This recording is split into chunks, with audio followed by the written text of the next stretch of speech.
नमस्कार, आप देख रहे हैं खबरदार। मैं हूं श्वेता सिंह। सबसे पहले खबरों को खबरदार के लेंस से देख लेते हैं, फिर तेजी से विश्लेषण करेंगे सभी खबरों का, वो भी बिना किसी ब्रेक के। आज हम आपको ये बताएंगे कि 29 जुलाई को जो 5 लड़ाकू विमान भारत के अंबाला एयरबेस पर पहुंचने वाले हैं, वो चीन का गेम प्लान कैसे बिगाड़ देंगे। कल वायुसेना के टॉप कमांडर्स राफेल को लद्दाख में तैनात करने पर चर्चा करेंगे। नेवी भी चीन पर घेरा डाल रही है। नौसेना के मिग-29 के लड़ाकू विमानों को एलएसी के पूर्वी लद्दाख सेक्टर में भारतीय वायुसेना के बेस पर तैनात करने की योजना बनाई जा रही है। इस नीति से चीन पर कितना दबाव पड़ेगा, ये आपको विस्तार से बताएंगे। वैसे चीन भारत के आक्रामक रुख से लगातार दबाव में है। हम आपको सैटेलाइट तस्वीरों की मदद से ये बताएंगे कि चीन के मिसाइल और लड़ाकू विमान कहां रखे हैं। लद्दाख के पास होतान बेस पर चीन के फाइटर जेट मौजूद हैं और इनकी तस्वीरें एकदम साफ दिख पड़ रही हैं। इससे पता चलता है कि एलएसी पर भारत की आक्रमण शैली से चीन कितना बेचैन। आज आपके काम की खबर आपके मास्क से जुड़ी है। क्या आप वॉल्व वाला मास्क लगाते हैं? क्या आप जानते हैं कि N95 मास्क कोरोना के खिलाफ कितना कारगर है और कौन सा मास्क कोरोना के खिलाफ बेकार है? इन सवालों के जवाब आज स्वास्थ्य मंत्रालय ने दिए हैं। वॉल्व वाला जो मास्क जिससे सांस लेने में थोड़ी आसानी होती है, वो आपको क्यों नहीं इस्तेमाल करना चाहिए, ये आपको बताएंगे। इसके साथ ही हम कोरोना के खिलाफ वैक्सीन क्रांति का विश्लेषण करेंगे। हम आपको बताएंगे कि कौन सी वैक्सीन सबसे पहले आएगी। वैक्सीन की रेस पर यह विश्व रिपोर्ट आपको देखनी चाहिए। इसके साथ ही हम आपको यह भी बताएंगे कि वैक्सीन बनाने में इतना लंबा समय क्यों लगता है और कोरोना होने के बाद शरीर में कितने समय तक इम्यूनिटी रहती है। याद रखिए कि इम्यूनिटी सदा के लिए नहीं होती, कुछ ही महीने में इम्यूनिटी वाला खाता जैसे खाली हो जाता है। ये आज आपको समझ में आ जाएगा। बिहार में कोरोना के इलाज में अव्यवस्था पर आज तक की खबर का असर हुआ है। बिहार सरकार ने एनएमसीएच पटना के सुपरिंटेंडेंट निर्मल कुमार सिन्हा का तबादला कर दिया है। आज तक ने आपको ग्राउंड रिपोर्ट दिखाई थी कि पटना के दूसरे सबसे बड़े अस्पताल एनएमसीएच में वार्ड में मछलियां तैरती हुई दिख रही थी। इसके साथ ही असम और बिहार सहित तमाम राज्यों की बाढ़ भी एक चिंताजनक खबर। असम और बिहार से बाढ़ की वीडियो रिपोर्ट आपको विस्तार से दिखाएंगे। ये वो खबर है जिसकी तस्वीरें हर आंकड़े और हर सरकारी दावे पर भारी। सबसे पहले भारत का जोश बढ़ाने वाली 2 महत्वपूर्ण बातों से खबरदार की शुरुआत। 29 जुलाई को 5 राफेल लड़ाकू विमान भारत पहुंच रहे हैं और सुखोई और मिराज के साथ राफेल फाइटर जेट्स की लद्दाख में तैनाती कब तक होगी और कैसे होगी, इसे लेकर 22 जुलाई यानी कल से भारतीय वायुसेना के टॉप कमांडर्स की बैठक है। यह कॉन्फ्रेंस 3 दिन की होगी। इस दौरान भारत की एयर डिफेंस नीति पर चर्चा होगी। भारतीय वायुसेना अरुणाचल प्रदेश, उत्तराखंड और सिक्किम में हवाई हमले और हवाई युद्ध की क्षमता को बढ़ाने पर चर्चा करेगी और नौसेना के मिग-29 के लड़ाकू विमानों को एलएसी के साथ पूर्वी लद्दाख सेक्टर में भारतीय वायुसेना के बेस पर तैनात करने की योजना बनाई जा रही है। आपको बता दें कि एयरक्राफ्ट कैरियर आईएनएस विक्रमादित्य पर तैनात रहने वाले भारतीय नौसेना के मिग-29 के फाइटर जेट्स गोवा में नौसेना के फाइटर बेस आईएनएस हंसा से नियमित उड़ान भरते हैं। राफेल की एंट्री और नौसेना के लड़ाकू विमानों की तैनाती ये चीन को दबाव में लेने की आक्रामक रणनीति है।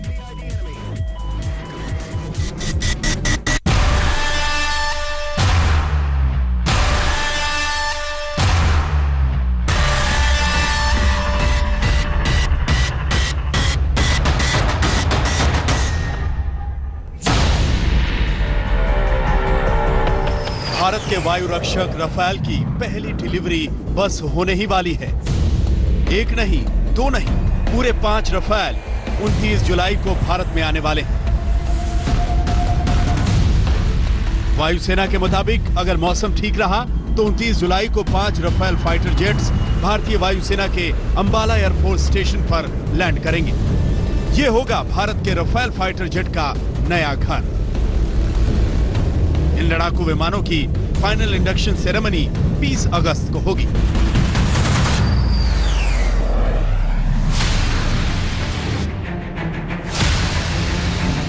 इससे पहले आपने भारत के राफेल को पिछले साल अक्टूबर में देखा था, जब इन्हें भारतीय पायलट्स को सौंपा गया था।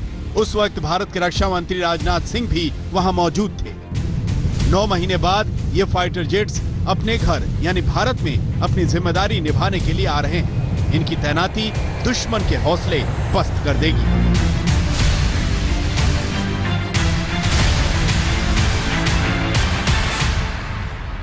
पहले मई 2020 तक 4 रफाल हवाई जहाज भारत आने थे, लेकिन कोविड-19 लॉकडाउन के चलते इसमें थोड़ी सी देर हो गई। अब कुछ ही दिन में 5 रफाल हवाई जहाज भारत में होंगे और चीन के साथ तनाव के चलते इनका आना बहुत अहम माना जा रहा है।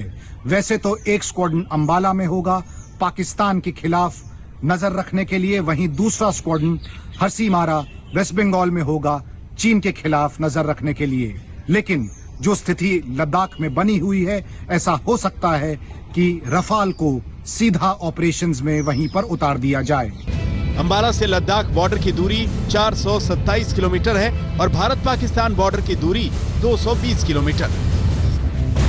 युद्ध की पूरी तस्वीर बदल देने वाले हथियार मीटियोर और स्कैल्प मिसाइल अंबाला पहुंच रहे हैं। ये दोनों रफाल की मारक शक्ति को कई गुना बढ़ा देते हैं। 2023 तक कुल मिलाकर 36 रफाल फाइटर जेट्स की डिलीवरी भारत में हो जाएगी। ऐसी उम्मीद की जा रही है कि रफाल को आते ही लद्दाख के मोर्चे पर लगाया जा सकता है, लेकिन ये काम इतनी तेजी से नहीं होगा, इसमें थोड़ा समय लगेगा। राफाल लड़ाकू विमान का भारतीय वायुसेना के बेड़े में शामिल होना एक बहुत ही महत्वपूर्ण इवेंट है। राफाल अपने साथ काफ़ी विशेषताएं लाता है, जिसमें कि उसका जो आर्मामेंट सिस्टम है, जो एवियोनिक्स है और जो उसको खुद को प्रोटेक्ट करने की क्षमता है, वो भिन्न है दूसरे जहाज़ों से।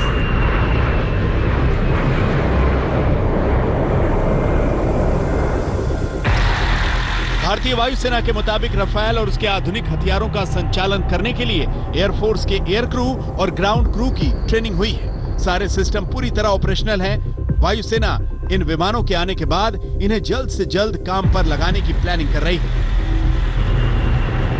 सबसे अहम बात यह है कि भारत के रफाल अपनी डिलीवरी के साथ ही किसी भी कॉम्बैट मिशन के लिए पूरी तरह तैयार होंगे, यानी ये अपने हथियारों के साथ पूरी ताकत से उड़ान भर सकेंगे।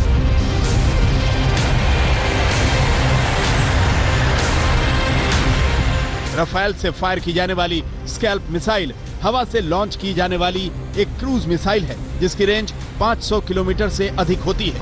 यह मिसाइल आसानी से पकड़ में नहीं आती और इसका निशाना अचूक होता है। Meteor beyond visual range missile पूरी दुनिया में अपनी तरह की सबसे ज्यादा मारक क्षमता वाला हथियार है। इसकी रेंज 150 किलोमीटर से ज्यादा है, जो चीन और पाकिस्तान के हथियारों से बहुत आगे है और हवाई युद्ध में यह हथियार दुश्मन पर अच्छा खासा प्रभाव डाल सकते हैं।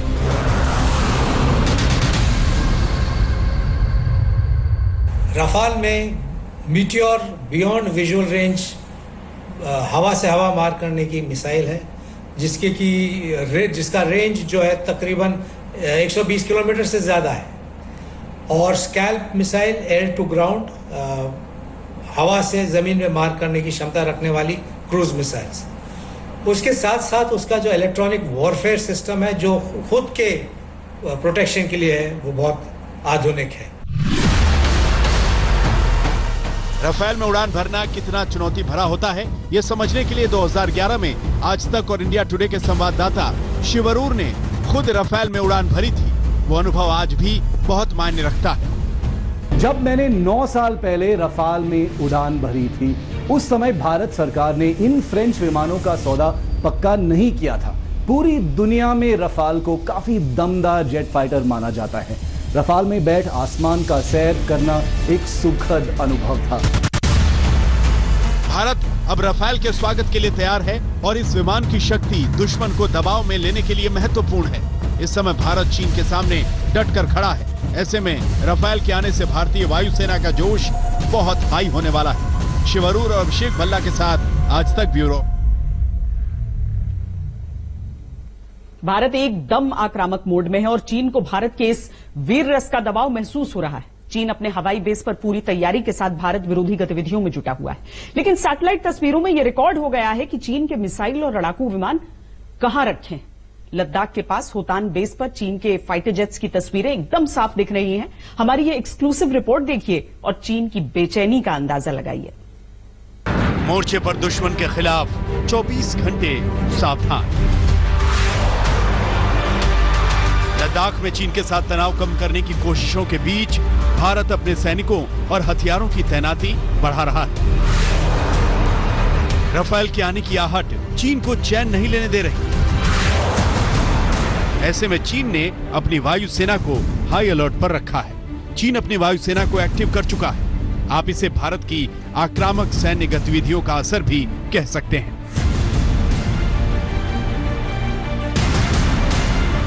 सैटेलाइट से मिली तस्वीरों का विश्लेषण करने पर हमें चीन के होतान एयरबेस की झलक मिली। ये तस्वीरें 22 जून तक की हैं। आपको बता दें कि चीन का होतान एयरबेस लद्दाख क्षेत्र के सबसे करीब है, इसीलिए यहां पर हो रही हर एक गतिविधि भारत के नजरिए से बेहद महत्वपूर्ण है। चीन का ये एयरबेस काराकोरम पास के उत्तर पूर्वी क्षेत्र में सिर्फ 200 किलोमीटर की दूरी पर है और पेंगोंग त्सो के फिंगर फोर क्षेत्र से 400 किलोमीटर से भी कम दूरी पर है। चीन के फाइटर जेट्स, ड्रोन्स, बॉम्बर्स और मिसाइल सिस्टम्स सैटेलाइट की नजर में आ चुके हैं। ये भारत के खिलाफ चीन की रणनीतिक तैयारी की अब तक की सबसे साफ तस्वीरें हैं। चीन का होतान एयरबेस दो तरह से उपयोग में लाया जाता है। ये आम लोगों और मिलिट्री दोनों के लिए इस्तेमाल होता है। होतान के 4 में से 3 पार्किंग एरियाज चाइनीज एयरफोर्स के लिए सुरक्षित रखे गए हैं। नई तस्वीरें यह बताती हैं कि चीन ने अपने कॉम्बैट जेट J811 और J11B की एक-एक रेजिमेंट वहां रखी हुई। इन विमानों के साथ खुफिया ऑपरेशंस में काम आने वाले उपकरण भी मौजूद हैं। चीनी एयरफोर्स का जमावड़ा उनकी घबराहट को दर्शाता है। होतान एयरबेस भारतीय सीमा से तकरीबन 200 किलोमीटर दूर और पेंगोंग त्सो के फिंगर फोर से 400 किलोमीटर की दूरी पर है, यानी कि 5 से 7 मिनट लगते हैं एक फाइटर एयरक्राफ्ट को इस एरिया के ऊपर आने के लिए। यहां पर आधुनिक विमानों का जमावड़ा बहुत ही सरप्राइजिंग है। होतान एयरबेस पर चीन का मिसाइल सिस्टम भी एक्टिव नजर आता है। चीन ने जमीन से हवा में मार करने वाली HQ-9 मिसाइलों और कम से कम 7 रेडार को एक्टिव किया है। सैटेलाइट तस्वीरों में कुछ इमारतों और सैनिकों के रहने के संसाधन दिखाई देते हैं, यानी चीन ने जरूरत पड़ने पर ज्यादा सैनिकों को ठहराने का इंतजाम भी किया है। चीन एयरफोर्स ने आज तक, जब से उनकी रेजिंग हुई है तब से लेकर आज तक कोई भी लड़ाई लड़ी नहीं है। वो इस कमी को ट्रेनिंग के द्वारा पूरी करना चाहता है। ट्रेनिंग से मदद तो मिलेगी, लेकिन क्या वो इंडियन एयरफोर्स जो कि उनके बराबरी के टक्कर की एयरफोर्स है, उनके सामने टिक पाएगी? कुल मिलाकर भारत के हवाई बाहुबल ने चीनी सेना को मजबूर कर दिया है कि वो भी अपनी हवाई शक्ति को तैयार करें। कर्नल विनायक भट्ट के साथ आज तक ब्यूरो। भारत और चीन के माइंड गेम के बाद राजस्थान के पॉलिटिकल गेम और कोरोना की बढ़ती मार की बात करते हैं। राजस्थान में गहलोत सरकार बचाने के लिए जयपुर के 5 सितारा होटल में जमे विधायकों का आराम पूरा है। वहां से आई तस्वीरें बताती हैं। विधायक फिल्म देखने से लेकर खेल कूद से लेकर पकवान बनाने के गुर सीख रहे हैं, अंताक्षरी जैसे खेल खेल रहे हैं। लेकिन सवाल उठ रहा है कि क्या विधायकों के आराम पूरा होने के साथ जनता के काम भी पूरे हो रहे हैं? कोरोना का बेहद संवेदनशील संकट चल रहा है। दुनिया कोरोना से जूझ रही है, लेकिन राजस्थान सियासी संकट से जूझ रहा है। राजस्थान में कोरोना के मामले 30,741 तक पहुंच चुके हैं। इस बीच सियासी संकट अभी कई और दिन तक चलने के आसार हैं। राजस्थान हाईकोर्ट ने सचिन पायलट समेत 19 विधायकों की अयोग्यता के नोटिस पर 24 जुलाई तक अपना फैसला सुरक्षित रख लिया है। गहलोत और सचिन पायलट की लड़ाई में अदालत के फैसले का इंतजार शुक्रवार तक बढ़ गया है। विधानसभा स्पीकर की अयोग्यता नोटिस के खिलाफ दायर पायलट और 18 अन्य विधायकों की याचिका पर हाईकोर्ट 24 जुलाई को फैसला करेगा। कोर्ट ने स्पीकर से भी अनुरोध किया है कि तब तक वो अपनी कार्रवाई न करें, जिसे स्पीकर CP जोशी ने मान लिया है।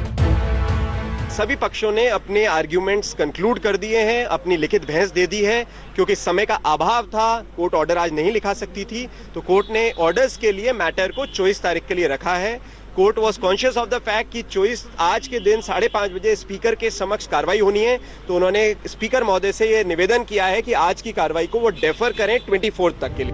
कोर्ट ने तो दोनों पक्षों को सुन लिया है, लेकिन राजस्थान की जनता की कौन सुनेगा? 12 दिनों से मानो गहलोत सरकार जयपुर के फेयरमाउंट होटल से चल रही है। होटल में विधायकों के बीच मुख्यमंत्री अशोक गहलोत ने उनसे कहा भी है कि चट्टान की तरह डटे रहो। कांग्रेस हो या बीजेपी, कोई नहीं चाहता कि चुनाव हो और विधानसभा भंग हो। आपको होटल में कुछ और दिन रुकना पड़ सकता है। ये जो एपिसोड हो रहा है पूरा देश देख रहा है, इंदिरा गांधी क्या पट्टा से होगा इसको। जिस प्रकार की लड़ाई आपने लड़ी है, ये कोई मामूली बात नहीं है। बहुमत को 100 क्रॉस किए हुए लोगों को एक साथ यहाँ रखना, टेलीफोन आपके पास में, मोमेंट आपका, कोई किसी में दबाव नहीं है। अब विधायक होटल में है तो उनका समय अच्छे से कटे, इसका इंतजाम भी पूरा है। विधायकों ने फिल्म शोले देखी है, मुगले आजम की यादें ताजा की। इन जंजीरों से पूछिए, हम तुमसे पूछते हैं, दिल लाई से सोने के कंगन है। फिल्म लगान ने विधायकों का मन बहलाया है।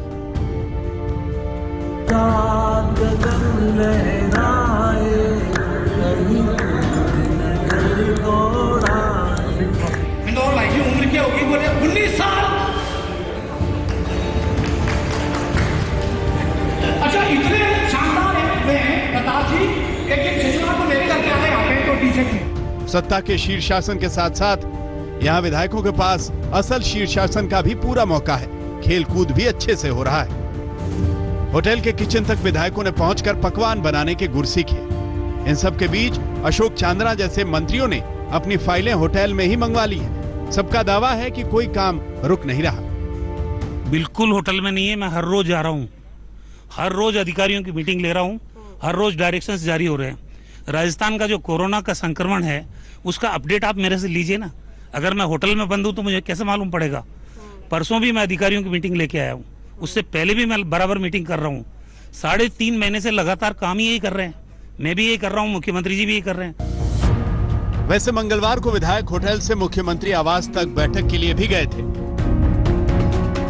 मुख्यमंत्री ने कैबिनेट की बैठक भी की है, जिसमें कोरोना की स्थिति और राजस्थान की वित्तीय स्थिति की समीक्षा एजेंडा थी। राजस्थान की सरकार ये जताना चाह रही है कि सत्ता के खेल के बावजूद वो काम में डटी हुई है। लेकिन कोरोना के तेजी से बढ़ रहे मामले गहलोत सरकार की चुनौती बन सकते हैं। राजस्थान स्वास्थ्य विभाग के मुताबिक कोरोना संक्रमण का आंकड़ा 30,741 तक पहुंच गया है। राजस्थान में कोरोना से लड़ाई को प्रधानमंत्री नरेंद्र मोदी की शाबाशी मिली थी, लेकिन अब आर पार की लड़ाई है तो केंद्रीय मंत्री गजेंद्र सिंह शेखावत ने तंज किया है।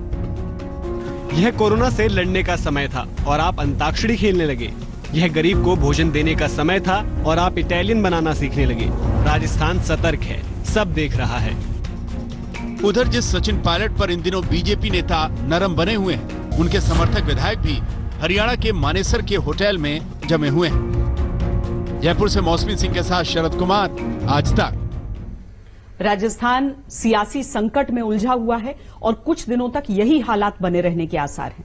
इस बीच आपको बता दें कि राजस्थान स्वास्थ्य विभाग के अनुसार राजस्थान में 30,741 कोरोना के मामले हो चुके हैं। ठीक होने वाले मरीजों की संख्या वहां 22,299 है, जबकि 574 लोगों की मौत हुई है।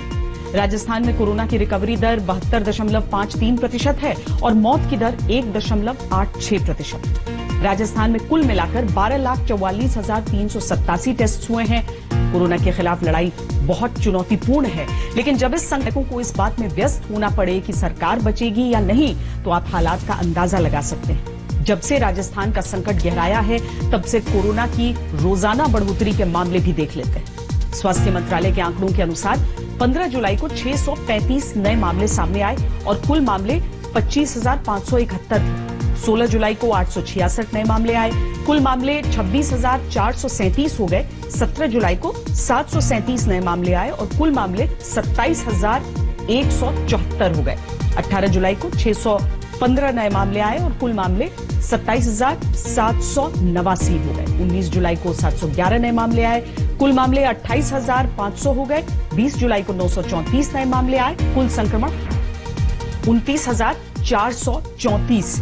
21 जुलाई को 956 नए मामले आए और कुल मामले 30,390 हो गए। कोरोना संकट में पुणे की बात करना भी जरूरी है। वहां कोरोना बेकाबू होकर पूरी रफ्तार से दौड़ रहा है। हालात इतने बिगड़ गए हैं कि अनलॉक के बीच पुणे शहर को फिर से लॉक किया गया है। यह फैसला क्यों लेना पड़ा, यह समझना जरूरी है। दरअसल जब मुंबई और ठाणे में हर रोज संक्रमित होने वाले मरीजों की संख्या कुछ नियंत्रण में आने लगी, उसी वक्त पुणे में कोरोना की रफ्तार तेज हो गई। हर रोज बीमार होने वाले लोगों की संख्या लगातार बढ़ने लगी। खतरे की बात यह भी है कि लॉकडाउन होने के बाद भी पॉजिटिव होने की रफ्तार नहीं घटी। अब पुणे देश के सबसे बड़े कोरोना हॉटस्पॉट में तब्दील होता जा रहा है।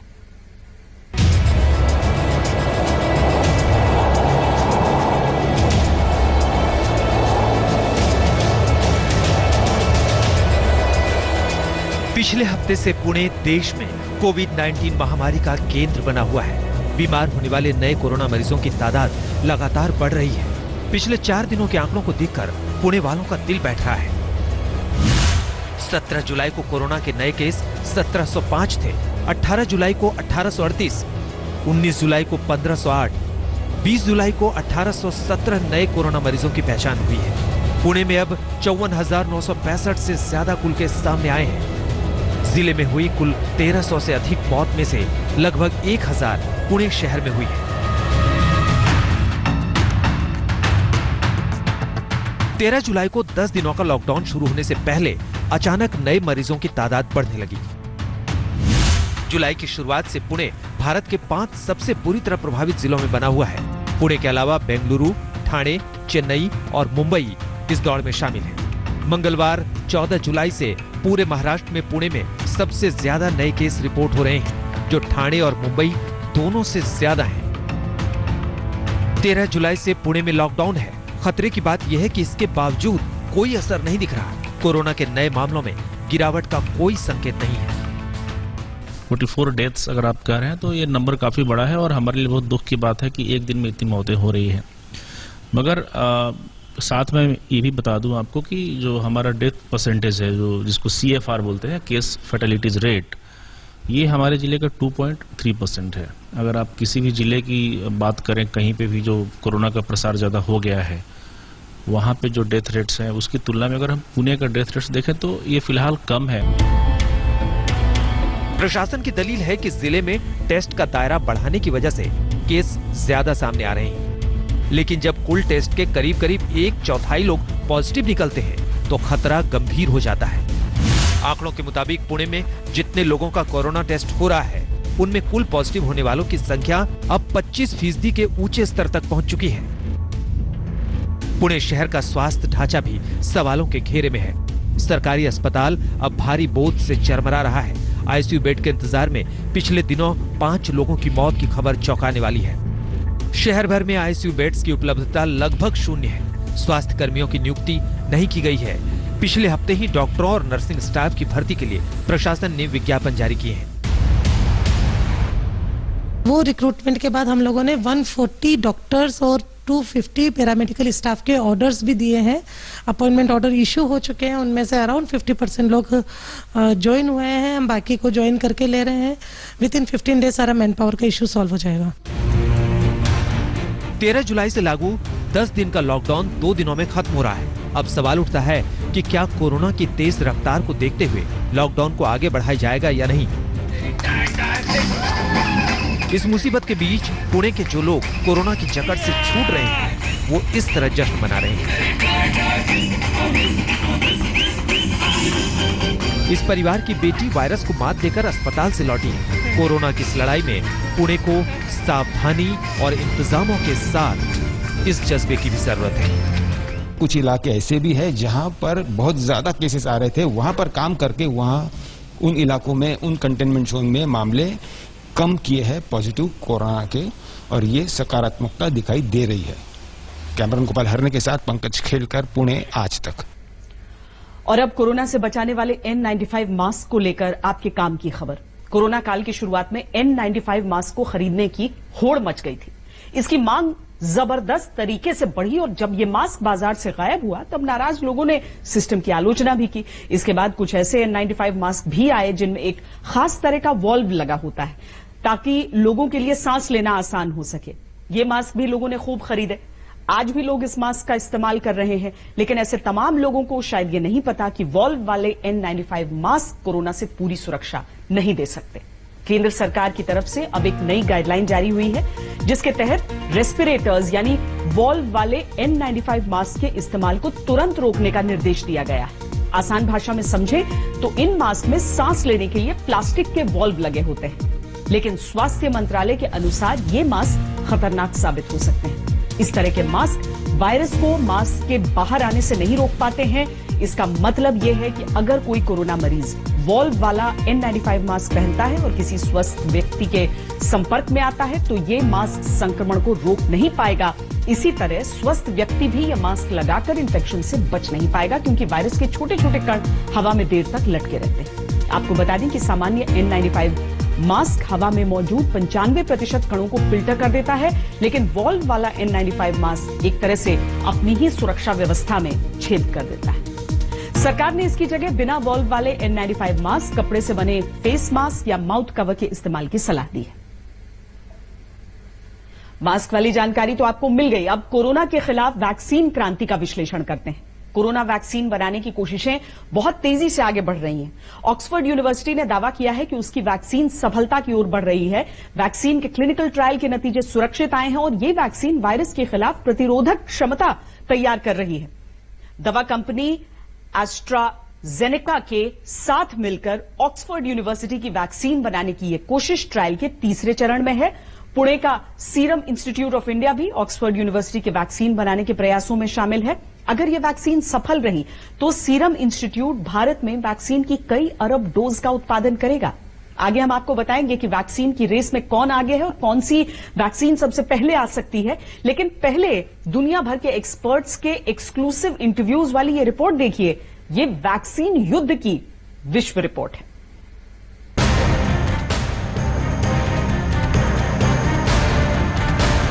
शुभ समाचार सुनने को दुनिया बेकरार है,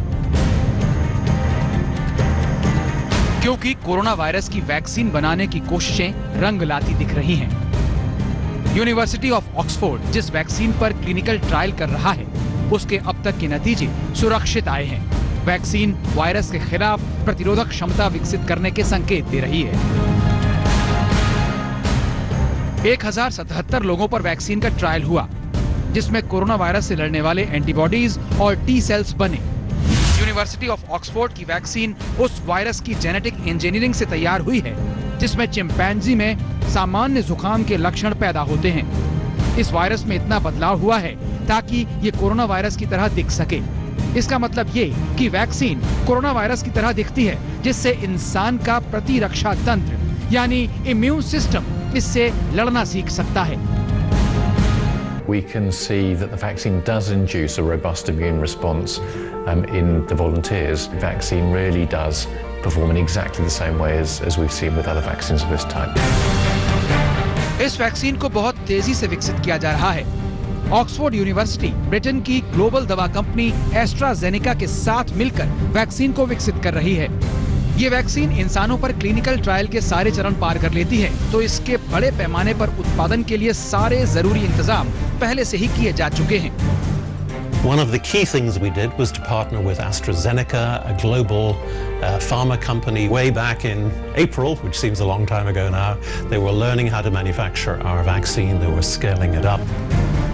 भारत में भी ऑक्सफोर्ड की वैक्सीन के क्लिनिकल ट्रायल के लिए सीरम इंस्टीट्यूट ने इजाजत मांगी है। सीरम इंस्टीट्यूट का एस्ट्राजेनेका के साथ वैक्सीन की अरबों खुराक के उत्पादन का समझौता हो चुका है।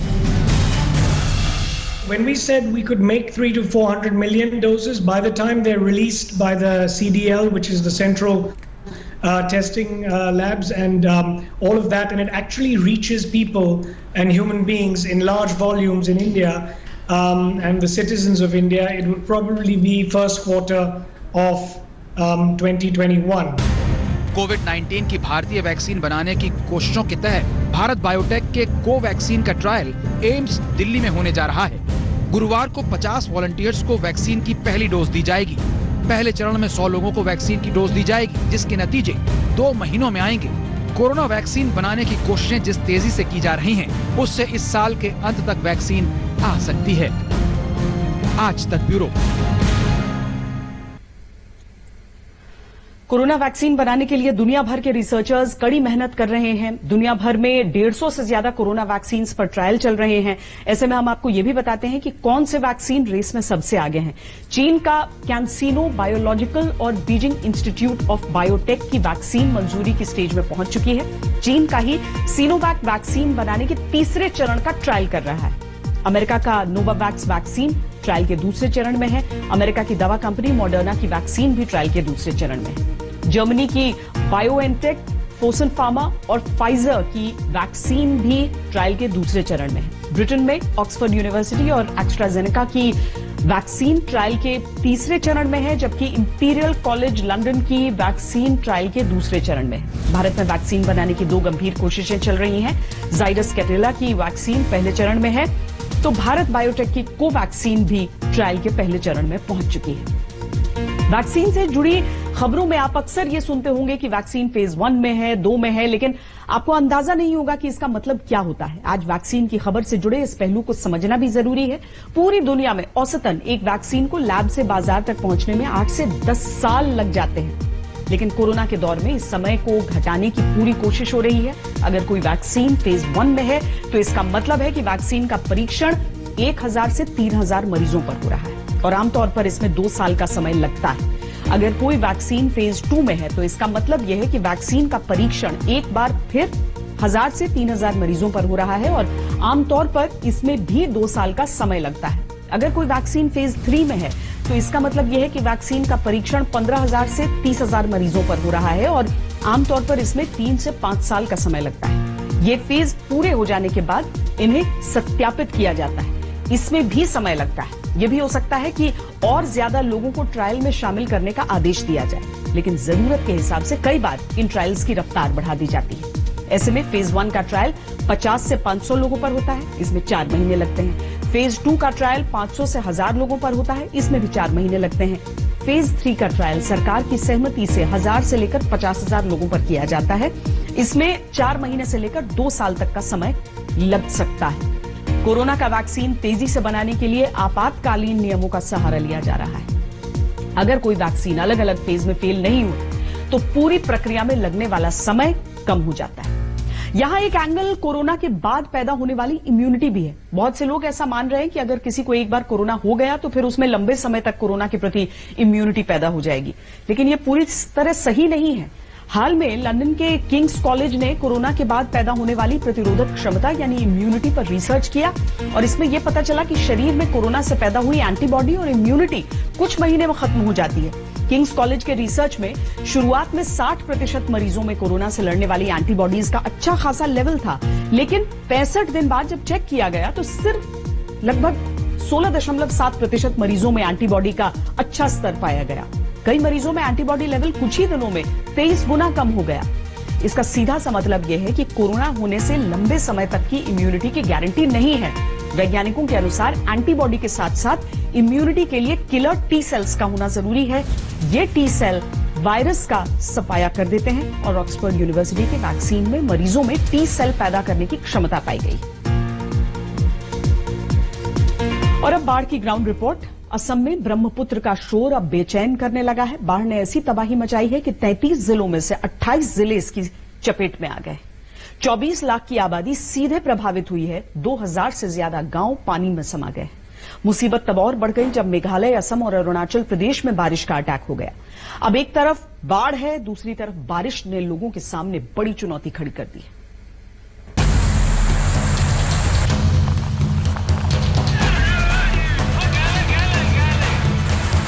ब्रह्मपुत्र की प्रलय ने लाखों जिंदगियों को तितर बितर कर दिया है।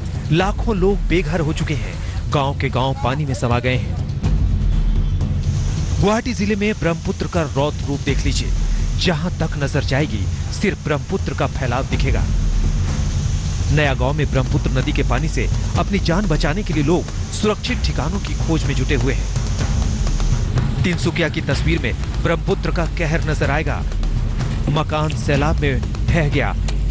पूरे गांव में अब बस तबाही के निशान बचे हैं। जो बच गए उनके पास सिर्फ सांसें ही बची हैं। अब बरपेटा शहर से कुछ दूर आगे चौधरी बाजार गांव में तबाही की ऐसी तस्वीर दिखाई पड़ती है जिस पर खुली आंखों से भी यकीन करना मुश्किल है। जलस्तर इतना ज्यादा था कि पानी की गहराई का अंदाजा लगाना मुश्किल था।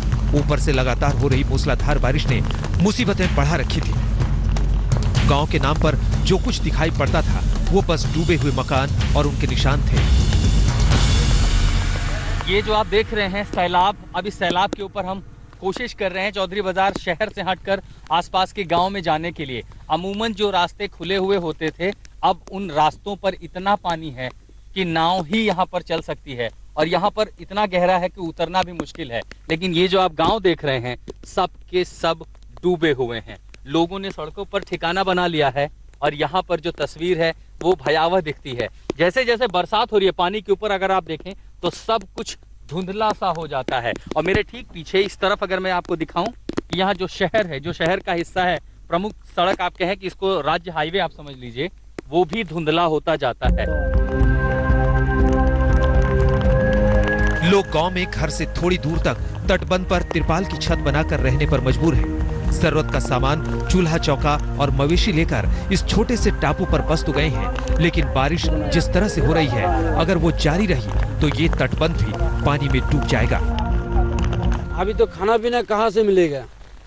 लोगरी में भी सब भीज गया। अभी तो खाना कैसे बनाएगा भी सोच रहा हूँ। बहुत मुश्किल है, पानी बाहर है, अभी कैसा रहेगा?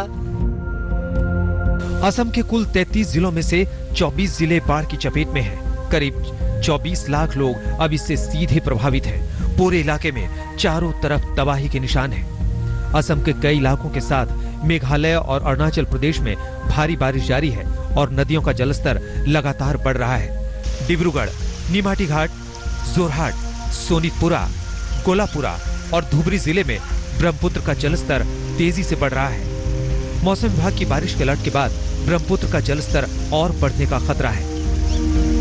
इस बीच असम के मुख्यमंत्री सर्बानंद सोनोवाल ने चिरांग जिले के तुलसी जोहरा इलाके में बाढ़ से प्रभावित क्षेत्र का दौरा किया। हालांकि बाढ़ की ये मार हर साल पड़ती है। उम्मीद है कि सीएम का यह दौरा सिर्फ रस्म अदायगी नहीं होगा। इस दौरे से बाढ़ की पीड़ा का यह धारावाहिक खत्म करने का कोई फॉर्मूला भी निकलेगा। वैसे बाढ़ से काजीरंगा नेशनल पार्क में भारी तबाही हुई है। बड़ा इलाका पानी में डूब गया है। वहां 116 से ज्यादा जानवरों की मौत हो चुकी है, जिसमें 11 गैंडे भी शामिल हैं। तबाही का ये मंजर थमने का नाम नहीं ले रहा है। असम के 33 में से 28 जिले बाढ़ की चपेट में हैं। लगभग 86 लोग अपनी जान गंवा चुके हैं। दिल्ली, मुंबई जैसे शहरों में जल जमाव हो जाए तो बाढ़ के नाम पर हाहाकार मचता है, लेकिन बाढ़ की बड़ी तबाही अगर कहीं देखनी है तो असम को देखिए। इस इलाके को अभी मदद की सबसे ज्यादा जरूरत है। उम्मीद है सिस्टम ये सब देख रहा होगा, सुन रहा होगा। गुवाहाटी से हेमंता नाथ और बारपेटा से आशुतोष मिश्रा के साथ आज तक ब्यूरो। बिहार में इस समय तबाही और बर्बादी का मंजर है। जिधर देखो सैलाब आफत बनकर चला आ रहा है। नदियां तो जैसे काल बन गई। बिहार में कोसी, गंडक, बागमती नदियों के किनारे बसे गांव जल समाधि ले चुके हैं। कोसी को बिहार का शोक कहते हैं। बिहार में बाढ़ आती है तो सबसे अधिक तबाही इसी नदी की वजह से मचती है। बाढ़ में गोते लगाते बिहार की यह तस्वीर हर साल लाखों लोगों को पीछे धकेल रही है। बांध तो हैं, लेकिन नेपाल से उतरते पानी को रोकना लगभग असंभव है। पहली तस्वीर कोसी बैराज की है। नेपाल से आ रहा पानी बांध से बांधे नहीं बंध रहा। कोसी बैराज के 56 में से 48 फाटक खोल दिए गए हैं। दूसरी तस्वीर वाल्मीकि बैराज की है। यहाँ भी बांध के गेट खोल दिए गए हैं। उफनती गंडक का पानी तेजी से बिहार में त्राही मचा रहा है।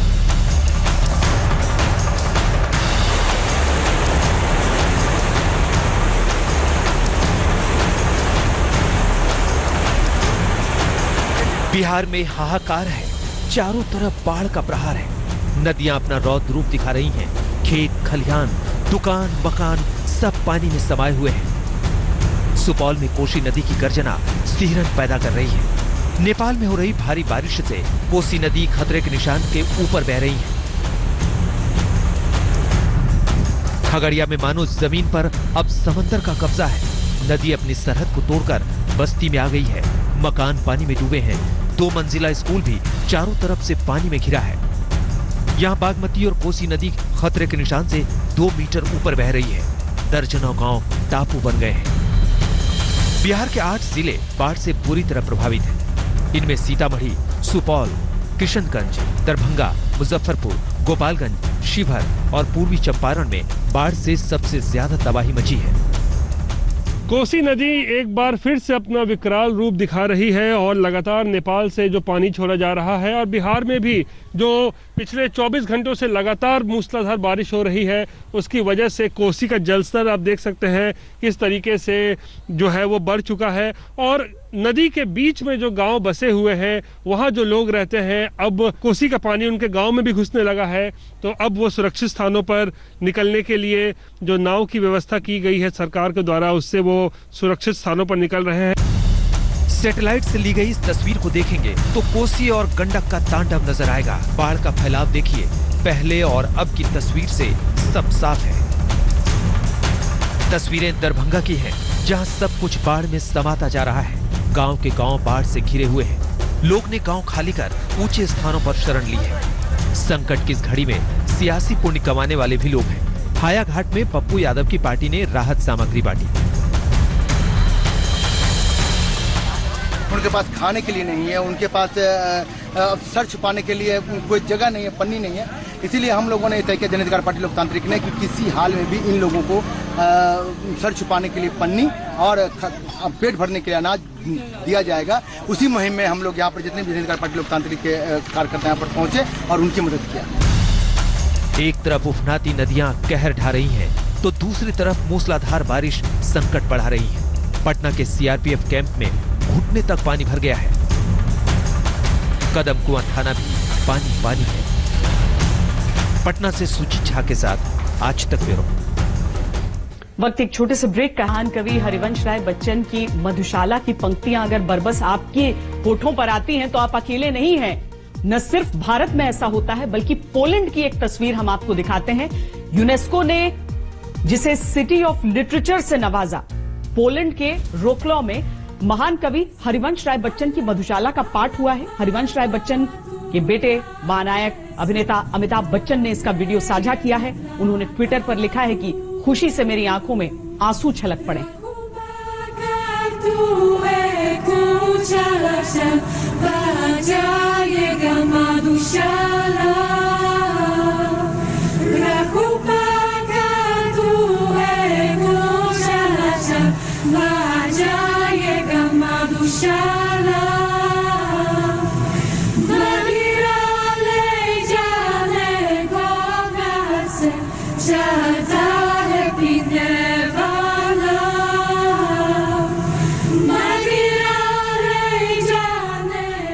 इन्हीं तस्वीरों के साथ आपको छोड़े जाते हैं। खबरदार में आज के लिए इतना ही।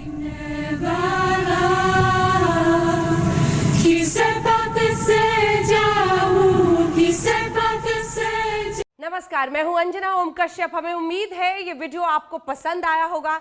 लेटेस्ट खबरों के लिए यूं ही देखते रहिए आज तक, और इस वीडियो के पसंद आने पर लाइक, शेयर एंड सब्सक्राइब करना ना भूलें।